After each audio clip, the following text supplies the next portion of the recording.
నేను రామ్ గోపాల్ వర్మ గారి నుంచి ఒకటే మాట చెప్తాను. ఆయన మాట్లాడి ఈ సభలో మాట్లాడే వ్యక్తి కాదు కానీ బట్ స్టిల్ ఆయనకి ఒకే ఒకసారి సభాముఖంగా మీడియా ముఖంగా once for all I never speak about him again. ఆయన దాదాపు 50 ఏళ్ళ పైబడ్డ వ్యక్తి, ఆ మధ్యనే పెళ్లి చేసిన కూతురు, పైగా పెళ్ళి అయిన కూతుర్ని పెట్టుకొని పోర్నోగ్రఫీ ఫిల్మ్స్ని నేను కలెక్ట్ చేసుకుంటానని చెప్పి వ్యక్తి మాటలు నేను దానికి ఏం గౌరవం, ఏం మాట్లాడమంటారు? ఆయన మాట్లాడి ఒక రోజు నన్ను ఎత్తచ్చు, ఒక రోజు నన్ను తగ్గించవచ్చు.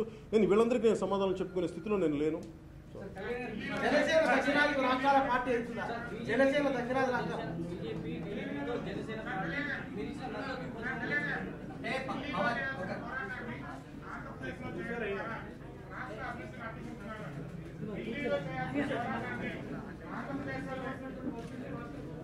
ఢిల్లీలో చేయాల్సిన పోరాటాన్ని